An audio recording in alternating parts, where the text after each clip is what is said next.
আপনারা যারা ইন্ডিয়া থেকে বাংলাদেশে কোনো রকম ঝামেলা ছাড়াই টাকা পাঠাতে চাচ্ছেন, আজকের ভিডিওটি তাদের জন্য অনেক অনেক ইম্পর্টেন্ট একটা ভিডিও। ইন্ডিয়া থেকে বাংলাদেশে আপনাদের আত্মীয়-স্বজন বিভিন্ন প্রয়োজনে টাকা পাঠানোর প্রয়োজন পড়ে, কিন্তু ইন্ডিয়া থেকে বাংলাদেশে টাকা পাঠানোর কোনো মাধ্যম আপনারা খুঁজে পাচ্ছেন না। অল্প কিছু টাকা নিয়ে ব্যাংকে হয়রানি হতে যান না। ভিডিওটি না টেনে সম্পূর্ণ ভিডিওটি আপনি মনোযোগ দিয়ে দেখবেন এবং আপনিও টাকা পাঠাতে পারবেন। কিভাবে লেনদেন করবেন ভিডিওটি ফলো করবেন। এই ভাইয়া ইউটিউব থেকে আমার ভিডিওটি দেখে নাম্বার সংগ্রহ করে আমার সাথে যোগাযোগ করে এবং সে ইন্ডিয়া থেকে বাংলাদেশে টাকা পাঠাতে চায়।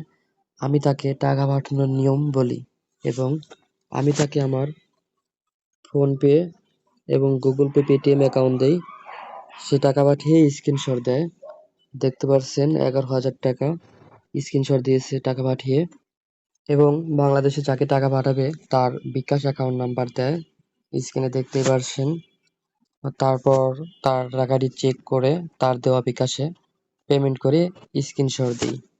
তো দেখতেই পারছেন স্ক্রিনশট। সে 11,000 টাকা দিয়েছিল, বাংলাদেশে কনভার্ট হয়ে 11,500 টাকা হয়েছে।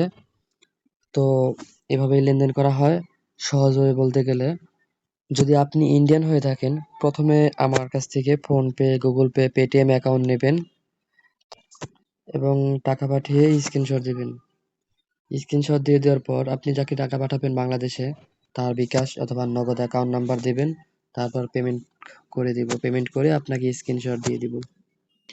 আপনি অনলাইনে আমার মতো আর অনেক অনেক এজেন্ট খুঁজে পাবেন। তো আপনি যার কাছ থেকে লেনদেন করেন অবশ্যই আপনি রিভিউ দেখে নেবেন। যেমন আপনি তার হোয়াটসঅ্যাপ স্ক্রিন শেয়ার করে, কল স্ক্রিন শেয়ার করে তার হোয়াটসঅ্যাপের পুরাতন লেনদেনগুলো দেখে তারপর লেনদেন করবেন। সেক্ষেত্রে প্রতারিত হওয়ার সুযোগ নেই।